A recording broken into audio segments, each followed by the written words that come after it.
Bon, on est dans un temps original au niveau énergétique qui porte le nom de Pâques.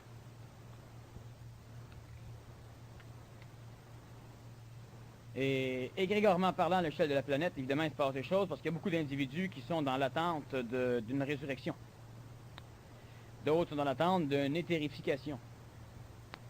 Des bonhommes qui portent le nom du Nazaréen. Vendredi, je me suis amusé un peu. Ce fut intéressant et instructif. Aujourd'hui, on va instruire l'ego, instruire le mental, instruire l'intellect et expliquer un peu plus comment on peut arriver au contrôle et au contact avec l'énergie supramentale par le biais de l'ajusteur de pensée. Il faut comprendre que l'explication d'un phénomène à l'échelle de la planète dépend du point de vue de celui qui explique et dépend toujours du point de vue de celui à qui on explique. Cela veut dire que pour une personne, dans un temps donné, dans un lieu donné, une explication particulière d'un principe peut être parfait, complet, immuable. Immuable tant que la personne ne change pas de point de vue. Lorsque la personne change de point de vue, l'explication du même principe devrait changer avec. Cela veut dire que pendant longtemps, l'humain a été instruit qu'un Père céleste l'avait créé. Sur un autre point de vue, l'humain découvre que le Père céleste a été lui-même créé par un Père céleste. Il découvre aussi que ce qu'il a créé ou l'engendre peut porter un nom comme Yahvé, Jéhovah, etc. Et à un moment donné, il découvre que ces phénomènes sont des égrégores. Le Dieu immuable, éternel et immortel qu'il aime et qui a besoin de l'homme s'avère être une créature de l'homme. Lorsque les choses continuent à augmenter en vibration, lorsque l'humain continue son ascension de conscience, de plus en plus de phénomènes qui apparemment étaient expliqués voient l'explication rejetée par une nouvelle explication qui permet à l'homme de pouvoir avancer plus loin en avant. Cela veut dire qu'il y a continuellement l'être humain se fait berner. Il a été instruit par le mensonge cosmique et instruit par l'illusion jusqu'au moment où il a la faculté de pouvoir supporter intégralement la connaissance réelle d'un principe. Dans le contexte planétaire, plusieurs principes régissent l'évolution améliorative de l'homme. Et l'homme doit s'arranger pour comprendre un principe à la fois. Alors de Dieu est apparue l'énergie, reléguant les dieux au fond des sphères spirituelles. L'être humain qui se conscientise parle d'énergie. Alors on parlera donc d'énergie supramentale, on parlera d'énergie mentale, on parlera d'énergie astrale, on parlera d'énergie vitale, on parlera d'énergie physique. Pour faire comprendre les choses, à un moment donné, on parle de voyage astral, alors que le voyage astral n'existe pas. Il y a extra-conscientisation astrale, mais il n'y a pas voyage astral dans un corps astral. On parle aussi de corps pour permettre à l'ego de l'homme de pouvoir mieux comprendre dans sa conscience limitée la possibilité existentielle de d'autres formes d'énergie qui peuvent cohabiter avec lui. Mais le corps physique est un fait. Les autres corps ne sont pas des corps comme nous les connaissons, et ils ne ressemblent pas au corps physique. Sauf évidemment ce qui pourra apparaître suite à la projection égoïque de l'âme. Lorsque nous parlons de différentes choses, en l'occurrence, lorsque nous parlons au niveau de la conscience supramentale de l'énergie, il vient un temps où l'être humain prend l'énergie et la place un peu partout. Augmenter son énergie, canaliser l'énergie, exprimer l'énergie, conserver l'énergie, appeler l'énergie, étirer l'énergie, rejoindre l'énergie, s'énergiser, etc. Aujourd'hui, on devra faire un pas de plus et comprendre que certaines choses avec lesquelles on travaille n'ont rien à voir avec de l'énergie. Pour comprendre cela, on doit comprendre certaines choses de la matière, étant donné que l'énergie est quand même un principe fondamental. L'énergie va être régie par deux choses, l'espace et le temps. L'énergie dans l'espace et le temps s'avère révélée. Elle va être révélée dans des quantités. Une quantité peut s'appeler photon, une quantité peut s'appeler électron, une quantité peut s'appeler molécule, une quantité peut s'appeler homme. Cette énergie a la faculté du déplacement. Ce déplacement engendre dans l'énergie qui l'entoure une correspondance du déplacement. Cela veut dire que lorsque l'énergie accumulée dans ma main, dans mon doigt, frappe l'énergie de ce récipient qui contient de l'énergie exprimée sous forme liquide, lorsque je frappe, mon énergie n'est pas communiquée au liquide. Mais le déplacement énergétique que j'aurai induit sera, lui, communiqué au liquide. Lorsque nous avons des vagues sur l'eau, on met une chaloupe sur l'eau, la vague vient, la chaloupe monte, la chaloupe descend. L'eau et ainsi que la chaloupe n'a pas bougé dans le sens de la vague. La vague, ce n'est pas de l'énergie. C'est un déplacement à travers de l'énergie, autrement dit, à travers la matière.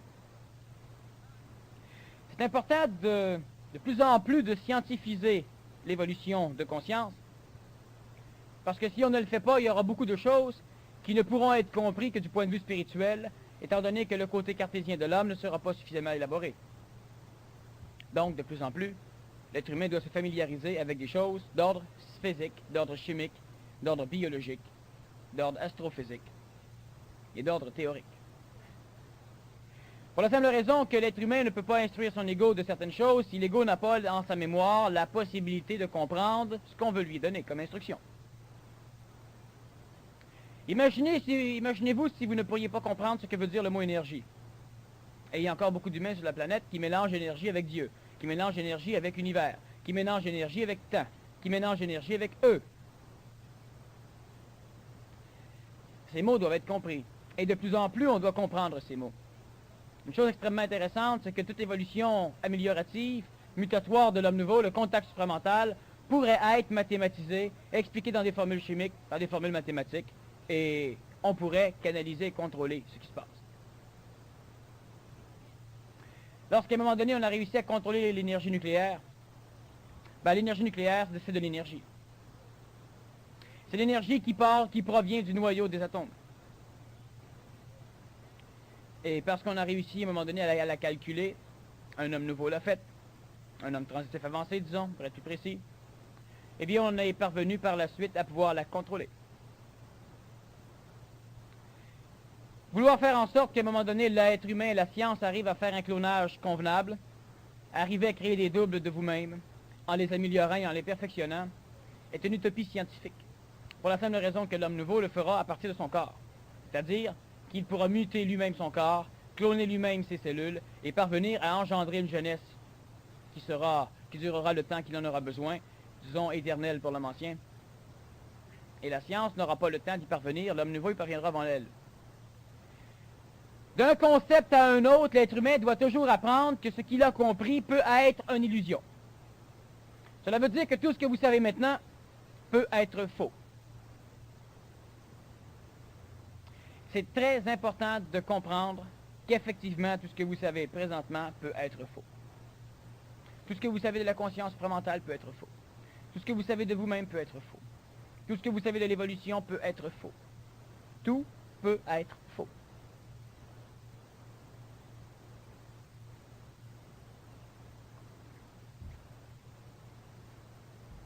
À un moment donné de votre évolution, certaines choses vraies sont apparues fausses.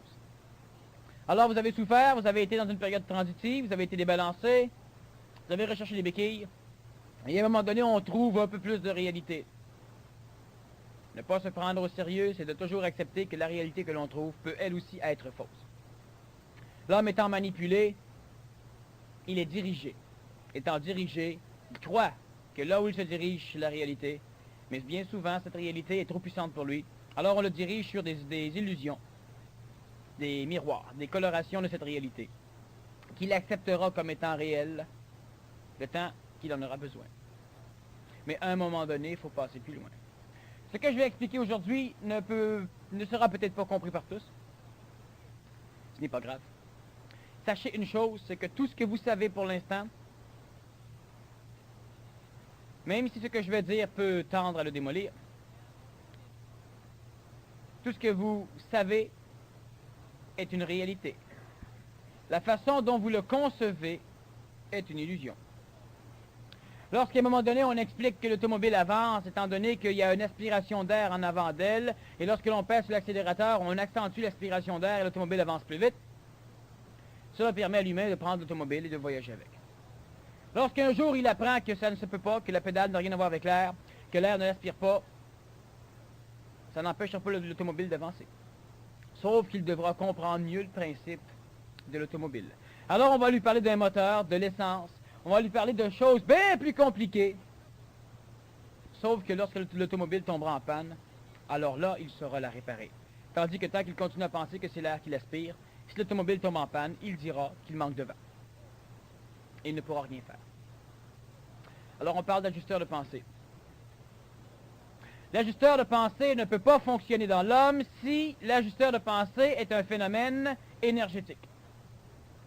L'ajusteur de pensée ne peut donc pas être de l'énergie. Parce que si c'est de l'énergie, ça ne peut pas entrer en contact avec l'homme. La pensée juste sera ajustée par un moule juste. Le moule juste ne peut pas être de l'énergie parce qu'il déformerait le contact avec l'homme et obligerait l'homme, manipulerait l'homme, rendrait l'homme esclave, s'il arriverait à ne pas le détruire. L'énergie supramentale est de l'énergie. Parce qu'elle est de l'énergie, elle ne peut pas toucher à l'homme. L'homme a de l'énergie chez lui. Cette énergie est tellement basse qu'elle ne peut pas entrer en contact avec l'énergie supramentale. Alors l'énergie supramentale va créer un moule. Le moule va pénétrer chez l'homme et il va obliger l'énergie de l'homme à s'adapter au moule. On appelle ça l'ajusteur de pensée. Cela veut dire autre chose. Cela veut dire que par la parole et par la voix, on ne peut pas communiquer d'énergie. Lorsque nous pratiquons le kiai, nous émettons de l'énergie vitale par la gestuelle, nous n'émettons aucune énergie par la voix, ni par la parole. Lorsque nous parlons, nous n'émettons aucune énergie par la parole. Longtemps, plusieurs, et moi-même, on a dit qu'il y avait de l'énergie par la parole. C'était essentiel de le dire pour que les humains acceptent de comprendre certaines choses. Maintenant, on va comprendre un peu plus loin. Et il n'y a pas d'énergie transmise par le son. Il n'y en a pas. Ni par des haut-parleurs, ni par des ultrasons, ni par quoi que ce soit, il n'y a pas d'énergie transmise par le son. Le verbe, ce n'est pas de l'énergie. La voix, ce n'est pas de l'énergie. Et la parole ne transmet pas d'énergie. Cela veut dire que ajuster sa pensée par l'ajustement de la parole pourrait apparaître comme un peu illusoire. Et on pourrait poser la question, alors comment se fait-il qu'après un séminaire ou une conférence, je me sens énergisé, s'il n'y a pas d'énergie d'émise? Est-ce une illusion du mensonge cosmique? Ce n'est pas une illusion du mensonge cosmique, mais la parole, la voix, le verbe n'émettent pas d'énergie. Si la parole et la voix émettraient de l'énergie, on ne pourrait pas ajuster votre pensée. On ne pourrait pas arriver un jour à manipuler la matière.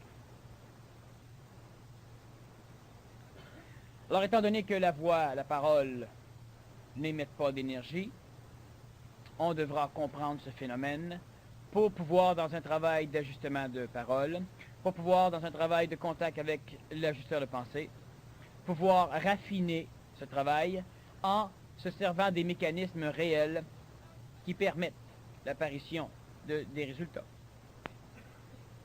Lorsque l'homme crie, il n'émet pas plus d'énergie. Lorsque je dis en conférence que l'énergie qui est dans la salle, ce n'est pas la mienne, c'est de l'énergie, c'est ce que ça veut dire. Ce n'est pas mon énergie, je ne peux pas émettre d'énergie par la parole, ni par la voix, ni par le verbe. L'être humain perd de l'énergie en parlant trop. Il ne l'exprime pas à l'extérieur, cette énergie, il la transpose dans son corps physique, ou il la transpose en excrétion biologique. Et par la parole, il ne perd pas d'énergie. Parce que la parole ne communique pas d'énergie. Le souffle communique de l'énergie vitale. Mais le souffle de celui qui parle ne parvient pas à l'oreille de celui qui entend. Il faudrait qu'il souffle mauditement fort. Alors on doit exclure dans le transport énergétique de la parole ce phénomène vitalo-énergétique, celui qui est transmis par le souffle, par l'air qui sort en même temps que la voix et la parole. Alors cela veut dire que malgré tout ce que beaucoup de gens pensent,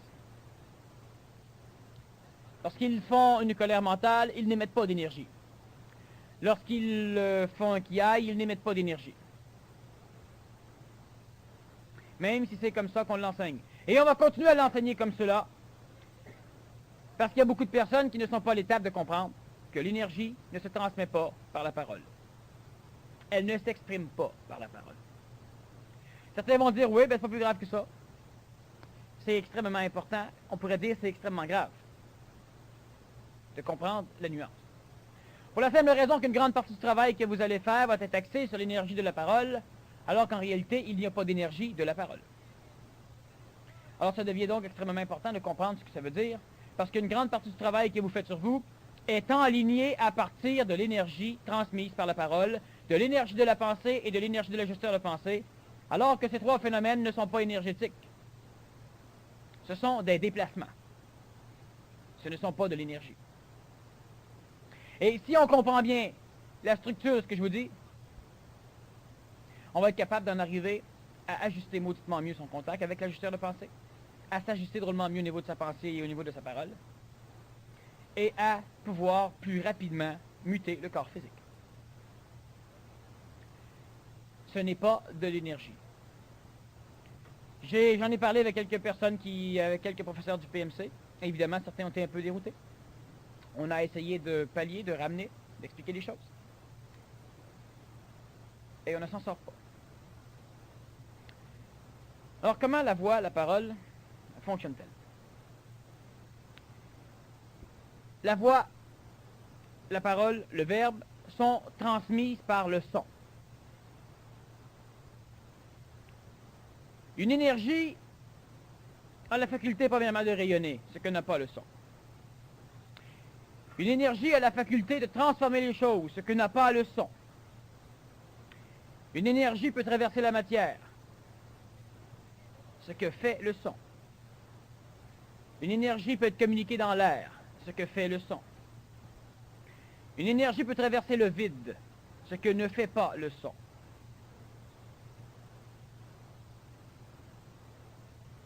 Souvent, l'humain va se dire que le son se propage rapidement dans l'air. Disons 354 km à la seconde, dans un air plus ou moins pollué. Et l'humain va penser que dans l'eau, le son se propage plus lentement et dans la matière solide encore plus lentement. Le son peut se propager jusqu'à 6000 km/s dans la matière solide, jusqu'à 3500 dans une matière liquide et à 300 km/s dans l'air. Donc le son se propage drôlement plus rapidement, presque 100 fois dans certains cas plus vite dans la matière solide que dans la matière gazeuse. On doit continuer à suivre ce que je dis parce que c'est extrêmement important de comprendre ces choses. C'est compliqué, c'est enregistré. Comment pouvons-nous énergiser quelqu'un avec une voix et une parole qui ne transmet pas d'énergie? Comment l'ajusteur de pensée peut-il venir augmenter le potentiel énergétique du mental de l'homme si l'ajusteur de pensée n'est pas de l'énergie? On va dire alors, si ce n'est pas de l'énergie, c'est un transporteur d'énergie. Non plus. Le son ne transporte pas d'énergie, la parole et la voix ne transportent pas d'énergie, le verbe ne transporte pas d'énergie, et ce n'est pas de l'énergie. L'ajusteur de pensée n'est pas de l'énergie et il ne transporte pas d'énergie. Et c'est parce que cela est un fait que les choses sont plus intelligentes. L'une des lois fondamentales de la manipulation, c'est que le manipulateur ne peut manipuler la chose à manipuler au-delà de sa faculté d'être manipulé. Cette loi est en concordance parfaite avec l'idée que le son, la voix et la parole et le verbe ne sont pas et ne transportent pas d'énergie. Et ça reste en concordance avec l'idée que l'ajusteur de pensée n'est pas énergétique. Lorsque l'homme parle, partons de l'ego. La matière, c'est de l'énergie, pour commencer.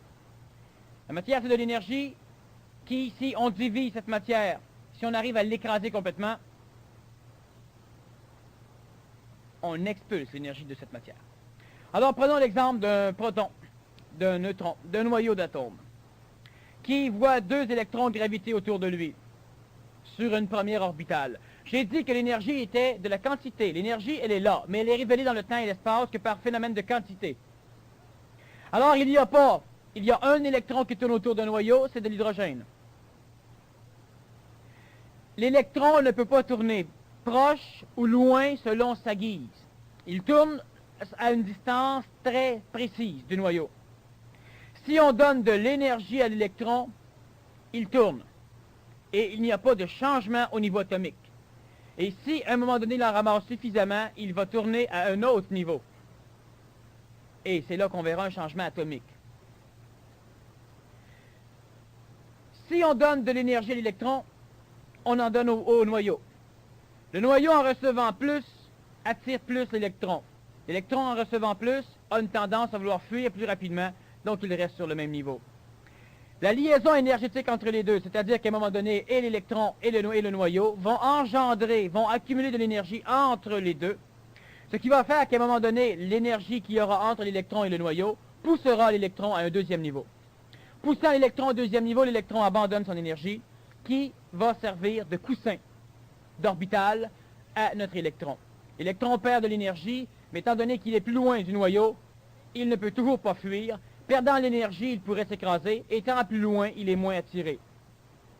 Lorsque l'on retire de l'énergie au noyau, on en retire premièrement aux couches énergétiques qui permettent l'orbital, qui assoit l'électron pour qu'il puisse tourner. En retirant, on en ôte un peu au proton, on en ôte un peu à l'électron. À un moment donné, le proton et l'électron absorbent ce qu'il leur faut et l'énergie tombe, notre électron tombe d'un niveau. Si on a deux électrons qui tournent autour de ce noyau, ça va être de l'hélium. Il y aura évidemment deux neutrons, deux protons, quelques autres phénomènes internucléaires, et on aura nos deux électrons. Lorsqu'on retire de l'énergie encore à cela, à un moment donné, on expulsera un électron. Expulser un électron par une expression énergétique extrêmement grave, ça se rapproche des phénomènes nucléaires que l'on va se servir pour faire des explosions nucléaires, mais c'est quelque chose qui n'est pas encore bien compris par l'humain. Autant un électron, il nous reste deux neutrons, deux protons, un électron qui tourne autour, et on aura affaire à de l'hydrogène lourd. Si on veut retirer encore plus d'énergie, à un moment donné, c'est un neutron qui va décoller du noyau, et on aura affaire à un atome d'hydrogène ordinaire. Si on veut encore prendre de l'énergie, à un moment donné, notre électron ne peut pas se coller plus. Tout va se défaire. Et ce sera non pas une fission nucléaire, mais un éclatement nucléaire. Et là, l'énergie est libérée. Cette énergie libérée a de la force, a un pouvoir que la matière n'avait pas. C'est-à-dire que l'énergie matérialisée, à un niveau d'expression, n'a pas beaucoup de puissance. Lorsqu'on la force à changer de niveau d'expression, à l'échelle de notre Terre, elle devient suffisamment puissante pour pulvériser presque toute la matière qui l'entoure. Tandis que lorsqu'elle était densifiée, elle ne le pouvait pas. La matière est de l'énergie. Tout cela pour bien vous faire comprendre que la matière est énergétique. Et seule l'énergie peut engendrer le son. La voix, la parole, le son. Alors, lorsque de la matière frappe de la matière, il y a du son. Et le son n'est pas de l'énergie. La matière est de l'énergie, elle frappe de la matière qui est de l'énergie, et ça engendre du bruit. Le bruit, le son, la parole, la voix, résumons ça pour le son pour l'instant, est transporté dans la matière. C'est-à-dire que le son ne peut être transporté que par de l'énergie. Et il ne peut être produit que par de l'énergie. Le son n'est pas de l'énergie. L'ajusteur de pensée va suivre le même cheminement de loi que le son. Alors, c'est important de bien comprendre le phénomène du son. L'ajusteur de pensée passe par les mêmes mécanismes. Et si vous comprenez, vous allez pouvoir appliquer cette compréhension. Elle ne sera pas que de l'ordre de la théorie. Elle est applicable. Physique pratique, et non pas théorique. L'ajusteur de pensée va être communiqué, peut être transporté par de l'énergie. Il n'a pas le choix. Dans le vide, il ne peut pas être transporté. D'où l'importance d'un contact entre le plan mental et supramental de l'homme pour que l'ajusteur de pensée puisse parvenir à l'homme. L'ajusteur de pensée n'est pas énergétique, il sera créé par l'énergie et transporté, véhiculé par l'énergie. L'air, la matière qui est dans l'air, nous savons que l'air est constitué d'atomes. Ces atomes se promènent un peu partout comme des fous. C'est d'ailleurs ce qui donne un peu de chaleur à l'air, ça réchauffe l'air. Et cette air, elle est matière, donc elle est énergie. Dans cette énergie, le son pourra passer. L'âme, l'ego, a l'intention de parler de cheval. Alors, l'énergie dans l'âme n'est pas une énergie orale, ce n'est pas un mot. Mais cette énergie fouille dans les mémoires pour essayer de trouver une substance qui pourrait ressembler, qui pourrait rassembler dans la forme la substance énergétique qui n'a pas de forme, mais qui a une saveur. L'ego fouille, et lorsque l'ego trouve cette énergie, il ne peut pas la penser chez lui. Il doit la matérialiser dans un corps, dans le cerveau. Et là, il pourra réfléchir. C'est pourquoi la réflexion de l'homme a toujours comme sensation d'être centralisée dans le cerveau, dans la tête. Même si le début part dans l'âme, ce n'est pas dans le cerveau.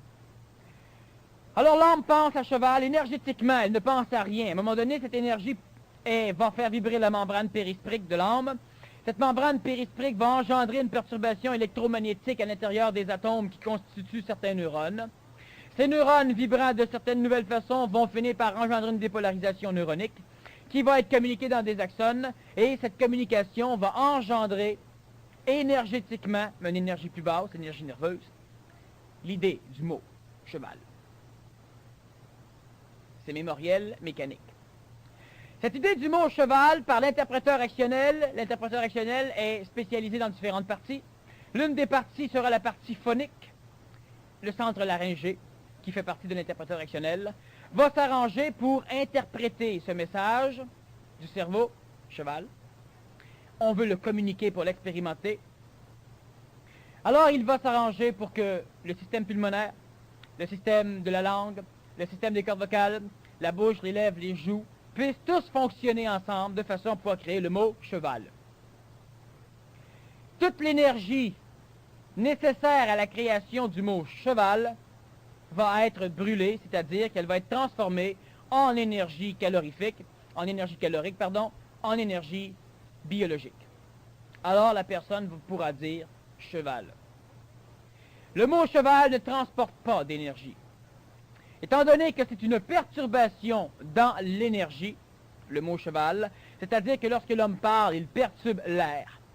L'air de la matière de l'énergie. Perturbant l'air selon un rythme particulier, le déplacement, la voix, le son, la vibration donc qui sera engendrée, le déplacement fera que la matière vivra le même déplacement au fur et à mesure du déplacement de notre vibration, de notre onde sonore. Cette vibration qui n'est pas de l'énergie, lorsque je fais bouger l'eau ici, il n'y a pas d'énergie de rajouter. Il y a du déplacement de rajouter entre des mécanismes énergétiques. L'air donc ne prend pas d'énergie, mais elle vibre. Alors la vibration se transmet au reste de la matière jusqu'à temps qu'elle arrive à l'oreille. Lorsque ça arrive à l'oreille, ça frappe le tympan et ça fait vibrer le tympan. Ça ne traverse pas. Faisant vibrer le tympan, ça engendre dans les osselets, ça engendre une mécanicité qui va prendre l'énergie du corps de celui qui écoute et va obliger l'énergie de celui qui écoute à être formée selon l'onde mémorielle de la voix. Cette énergie qui n'est rien va embarquer dans l'onde de forme de la parole et là, la voix disparaît et l'énergie, recréée à même énergie de l'auditeur, commence son cheminement vers le cerveau. Des oreilles vers le cerveau. Vers le cerveau, il va induire dans les neurones des perturbations. Ces perturbations vont engendrer des courants électromagnétiques dans une région spécialisée de l'audition.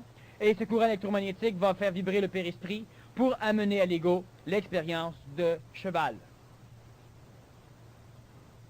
Ce qu'il faut comprendre là-dedans, c'est que lorsque je parle ou lorsque quelqu'un parle, l'énergie qu'à un moment donné vous ressentez est l'énergie que vous avez chez vous, qui a été mobilisée par un onde mémorielle émise par la parole, et cette parole a été induite par de l'énergie intentionnelle dans l'orateur. Que l'être humain se sent énergisé après un séminaire pour parvenir à n'importe quoi. Le problème, la mémoire. Vous n'avez pas la forme. Il vous manque de forme ou de savoir instantané.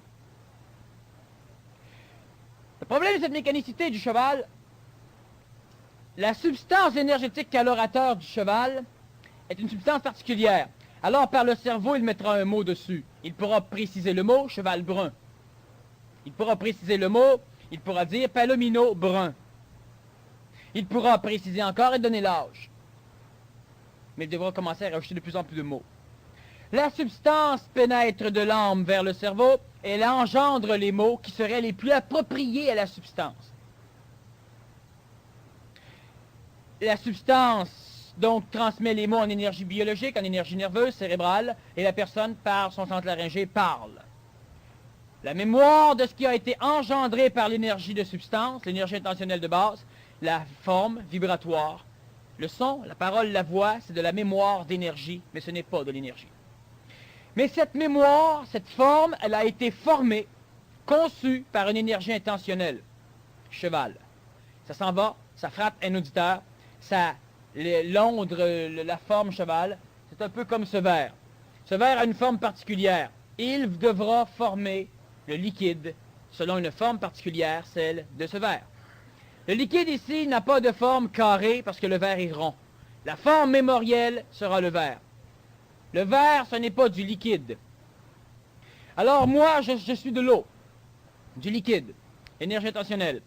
L'énergie intentionnelle descend dans quelque chose qui peut être malléabilisé en forme. L'énergie intentionnelle, elle est circulaire. Alors elle forme une forme circulaire et elle envoie la forme. Il n'y a pas d'énergie là-dedans. Et cette forme est transmise comment? Elle ne se déplace pas elle-même. Elle frappe la matière et frappant la matière, elle se communique. On appelle ça un déplacement d'une onde, même si la matière ne bouge pas. Donc l'énergie ne bouge pas. Cette forme, lorsqu'elle pénètre l'oreille d'une personne, elle rentre dans le corps. Il y a de l'énergie dans le corps. Alors qu'est-ce qu'elle fait? Elle prend l'énergie, elle la met là-dedans, et on a maintenant une énergie qui a été placée selon la forme. Au tympan, la forme reste dehors. Il ne reste à l'intérieur que l'énergie qui a été formée. Cette énergie formée monte jusqu'au cerveau et engendre, par le biais du périsprit, une similitude énergétique de la forme créée par ma mémoire, et ça va jusqu'à l'âme, l'avertissant de cheval. Maintenant, le problème. Le problème, c'est que jusqu'à date, l'humain fonctionne avec des mots. L'humain ne communique pas la substance, il communique ce qui se rapproche le plus de la substance. Et ce qui se rapproche le plus de la substance sera déterminé par les mots qu'il pourra se servir comme forme pour communiquer la mémoire de la substance. Cela aussi demande à l'auditeur de trouver. Le problème présentement, c'est que la parole et la voix n'étant pas justes, c'est que la forme cheval qui parvient à l'oreille engendre, c'est-à-dire qu'avant d'engendrer, qu'est-ce qu'elle fait? Elle fait que votre ego a peur, il résiste. Résistant, il ne voudra pas laisser de l'énergie libre prendre la forme de cette chose. Au cas où cette chose serait neuve, elle fera peur à l'ego. Alors l'ego, qu'est-ce qu'il fait? Il voit la forme arriver au tympan, les osselets la transmettent mécaniquement, et l'ego prend dans ses mémoires formelles, la mémoire de ses mots, des formes qu'il essaie d'imbriquer à la chose. À un moment donné, quelque chose rentre plus ou moins. Alors, c'est ça qui va se servir. J'ai dit que la montagne était grande. Certains auront compris que la montagne, elle est grande, et d'autres auront compris que la montagne, elle est grande. Si je dis à quelqu'un, grande comment tu as compris, il va me dire, bah, au moins 300 pieds. Et je demande à l'autre, grande comment tu as compris, il va me dire, au moins 3000 pieds. Mais tous les deux ont compris grande. Mais chacun n'a pas compris ce que moi j'avais dit. Et chacun n'a pas compris la même chose. Pourquoi? Parce que la forme que j'amène, on va y mettre quelque chose dedans. Si pour vous un chat c'est dangereux, lorsque je vais dire chat, vous allez automatiquement voir un chat dangereux. Si pour un autre un chat c'est un lynx ou un tigre, ben, il verra un tigre. Pourtant j'aurais dit le mot chat. Ce qui fait que l'être humain, lorsqu'il se communique, arrive évidemment à un paquet de problèmes. Si la communication était énergétique, vous ne pourriez pas faire autrement que de comprendre instantanément ce que l'on vous dit. vu que la communication n'est pas énergétique, elle est déterminée par l'énergie que vous voudrez bien apposer à la forme que l'on va émettre, au mot. Donc, vous allez comprendre ce que vous voulez ou ce que vous pouvez comprendre, et non pas tout ce qui aura été dit. Jusqu'à date, ça devient, ça t'intéresse un peu.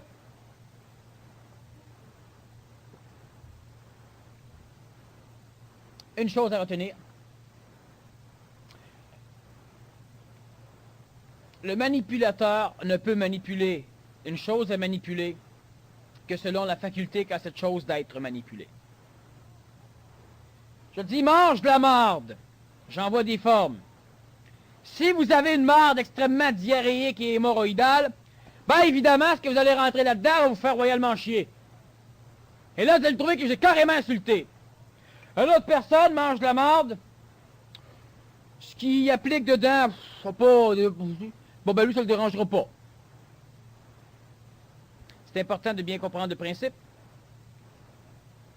Donc, vous êtes manipulable à cause de la programmation de vos formes chez vous. Et non pas à cause de la programmation ou à cause de l'émission des formes par l'extérieur.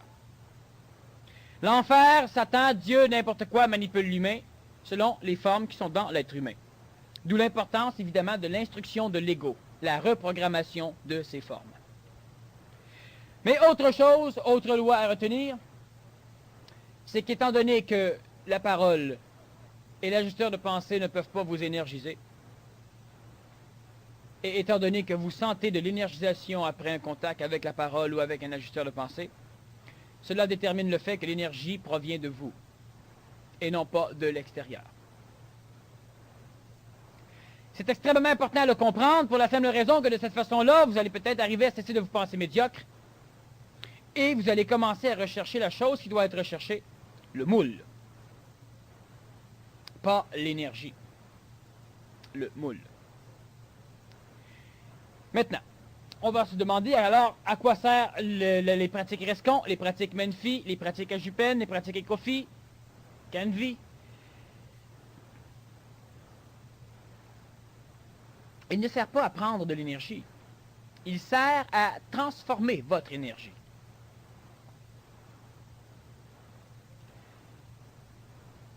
Tout cela peut être compris si on comprend le principe de la voix et de la parole et de l'ajusteur de pensée, qui n'est pas de l'énergie. Si la voix est de l'énergie, cela veut dire qu'elle pénètre l'homme, elle fait vibrer son cerveau à l'encontre des possibilités évolutives de l'homme, elle engendre une expérience égoïque, et elle oblige l'ego à vivre des choses qui n'ont rien à voir avec la consonance vibratoire de l'homme. Cela veut dire que l'être humain, si la voix serait énergétique, serait l'être le plus manipulateur du monde ou de l'univers, et serait l'être le plus manipulé de l'univers. Si ma voix serait de l'énergie, vous ne pourriez pas m'écouter.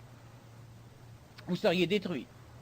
Chaque fois qu'un humain dit à quelqu'un quelque chose, si sa voix serait de l'énergie, l'autre ne pourrait rien faire d'autre que de se faire démolir. Ou il devrait répondre par la parole. Donc, on se devrait être en parole 24 heures sur 24, parce que sinon, on ne pourrait pas être rien d'autre que ce que la parole des autres veut nous former. Quelqu'un qui émet de mauvaises énergies n'émet pas d'énergie. Quelqu'un qui émet de bonnes énergies n'émet pas d'énergie. Quelqu'un qui a un grand charisme n'émet pas d'énergie. Lorsque l'homme nouveau commencera à rayonner, il émettra de l'énergie.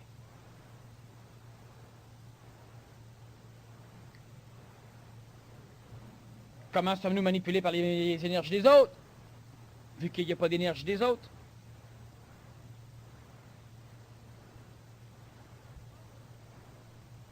Comme par la voix.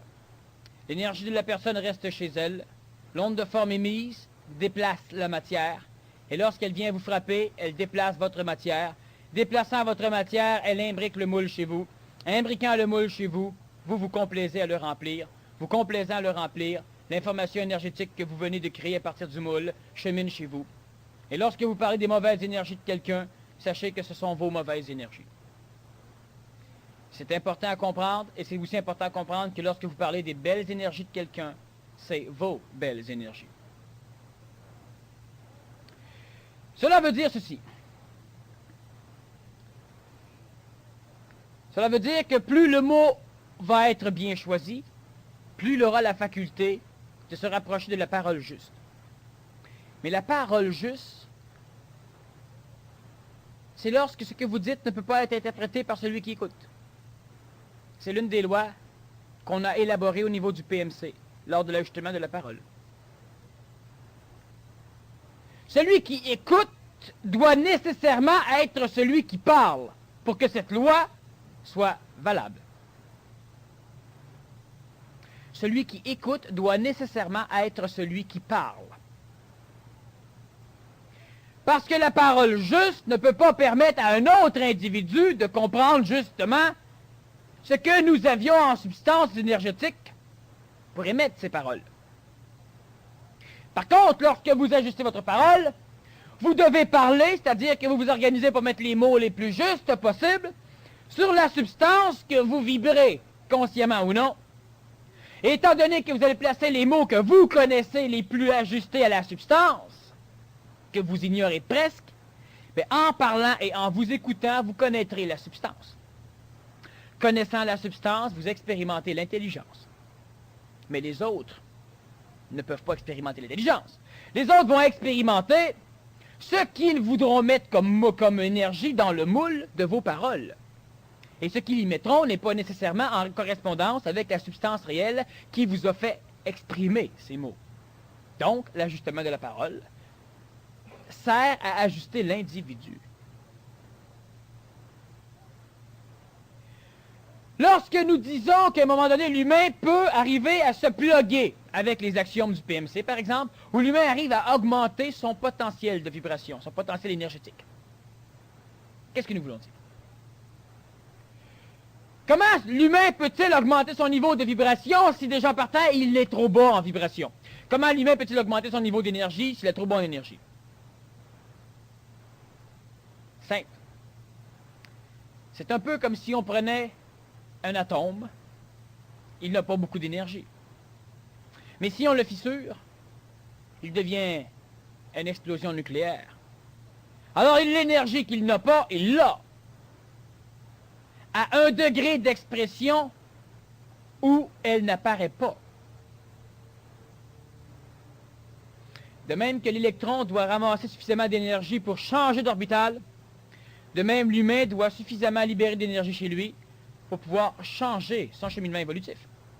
Alors on travaille, il ne se passe rien, et soudainement, pouf, pouf, pouf, pouf, pouf, tout s'éclaire. Vous venez de changer d'orbital vibratoire, alors nécessairement vous allez voir mieux. Et à un moment donné, pouf, tout décolle, schnack, d'un coup sec, pas un petit peu, tout. Vous êtes revenu sur l'orbital inférieur de votre cheminement évolutif. On n'avance pas lentement comme ça. On avance par bond. Et on descend par bond. Cette énergie provient de où? Celle qui vous monte. Et où va-t-elle? Celle qui vous descend.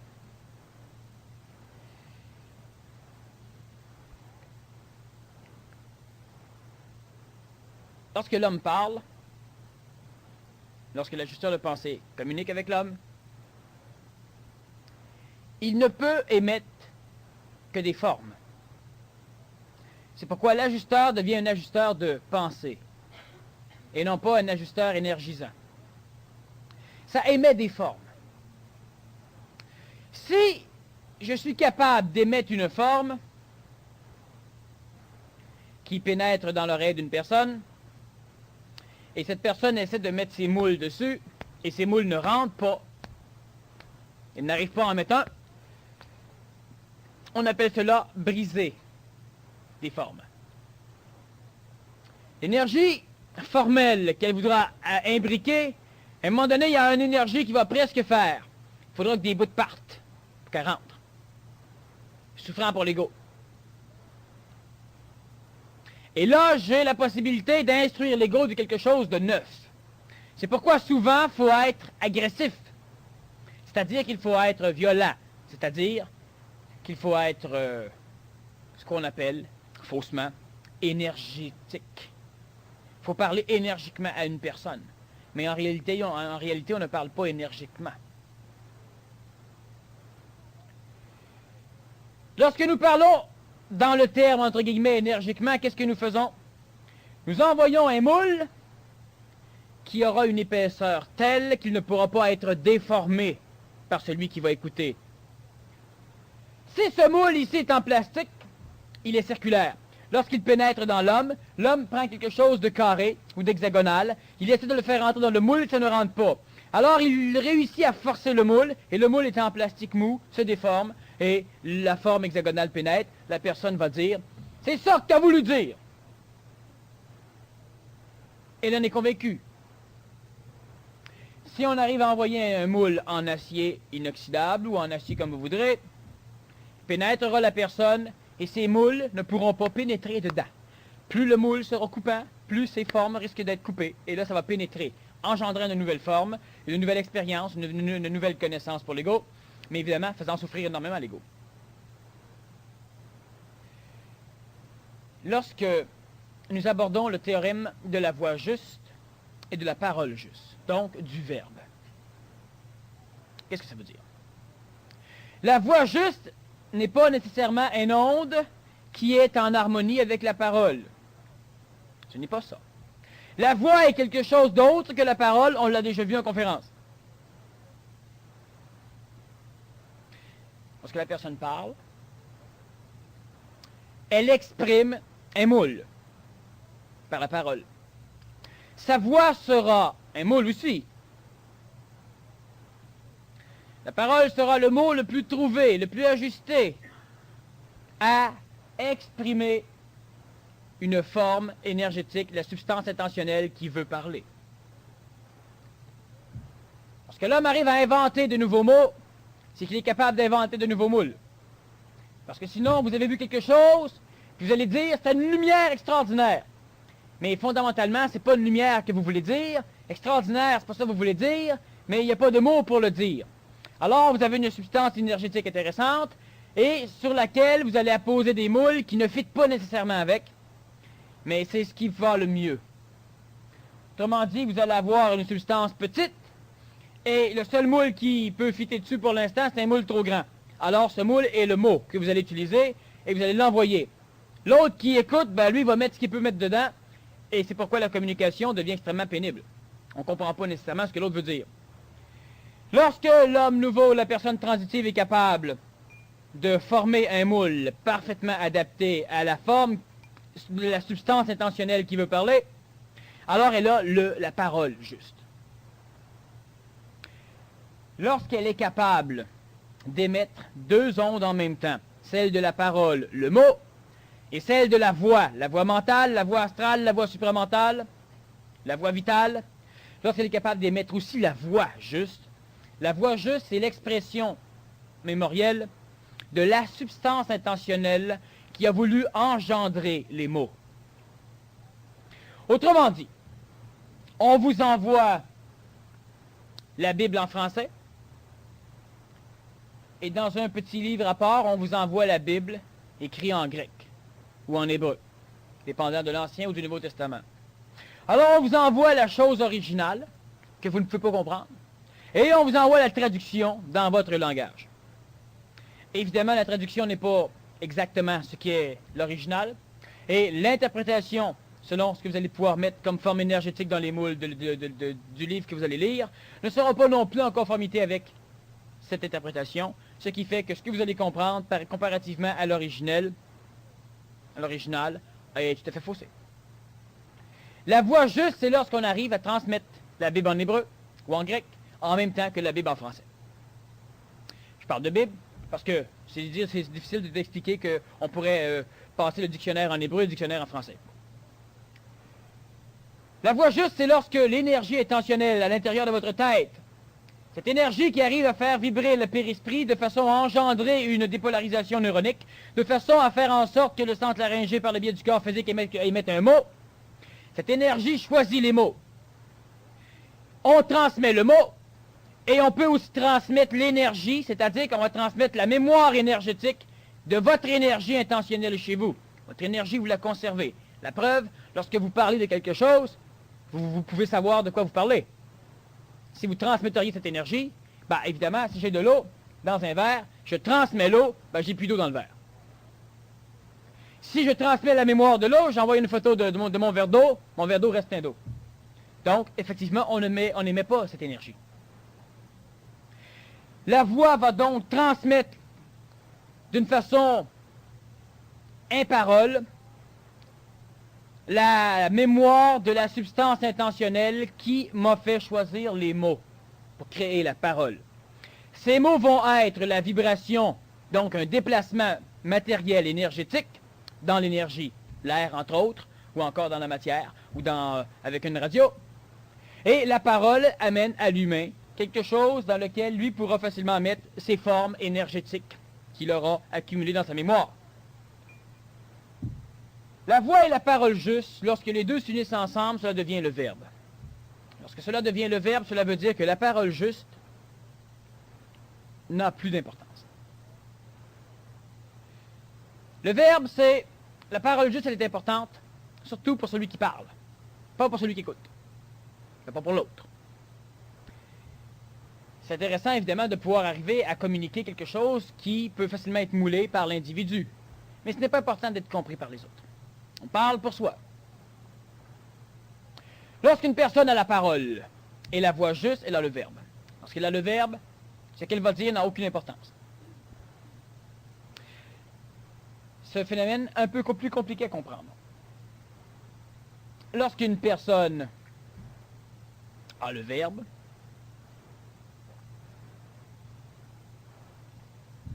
elle devient un ajusteur de pensée collectif. Elle fonctionnera exactement comme l'ajusteur de pensée individuel. Cela veut dire que la personne émet non plus une parole. Elle peut émettre la parole parce que ça permet à l'ego de mieux supporter l'agression énergétique qu'il va créer chez lui, à sa résistance égoïque. On sait très bien qu'une personne qui vient dans les séminaires ou dans les conférences, dans les premiers temps, à un moment donné, s'endort. Elle résiste. Oui, elle doit tellement mettre d'énergie nouvelle pour arriver à comprendre les mots ou les agencements de mots qu'elle prend beaucoup d'énergie chez elle et elle devient saoule, ou elle s'endort, ou etc. C'est sa propre énergie qui l'obnubile, qui la rend comme ça, pas la mienne. Je n'émets pas d'énergie par la parole, par le rayonnement, mais ça n'a rien à voir avec la parole. La voix juste, donc, ce verbe, fait en sorte que la substance intentionnelle, qui est la connaissance ou le savoir instantané chez l'homme, qui lui doit être exprimé et qui va choisir des mots, va être capable d'être émis en ondes, donc d'une façon sonore, d'une façon suffisamment correcte, incolorée, et on mettra les mots dessus si ça peut faire plaisir. Lorsque cette vibration arrive chez l'humain, elle pénètre l'homme sans demander à l'homme qui est à l'écoute de mettre des formes énergétiques dans la forme mémorielle de l'énergie de celui qui a parlé. Cela veut dire que ça devient hypocrite, comme l'est d'ailleurs l'ajusteur de pensée. Mais ça ne peut pas manipuler l'homme. Enfin, presque pas. Cela veut dire que l'énergie pénètre l'homme, l'énergie intentionnelle qui voulait communiquer la voix, et qui aurait pu choisir les mots. Et pénétrant chez l'homme, les mots n'ont presque pas d'importance, les mots passent.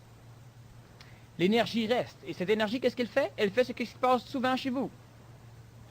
L'énergie qui reste s'en va vers votre ego et insidieusement vous oblige à choisir vous-même les mots qui vont traduire le mieux cette énergie. Alors, c'est exactement comme si c'est vous qui étiez en cheminement de pensée. Alors, vous pensez, vous allez mettre les mots sur la pensée de façon à structurer votre pensée. Ce que vous ne savez pas, c'est que la trame sur laquelle vous placez les mots n'est pas de vous, mais vient de l'orateur ou de l'ajusteur de pensée. J'explique un peu. L'être humain agence des mots selon une vibration intentionnelle apparente de l'ego. Et lorsque cette vibration, cette substance énergétique tend à vouloir dire quelque chose, il place des mots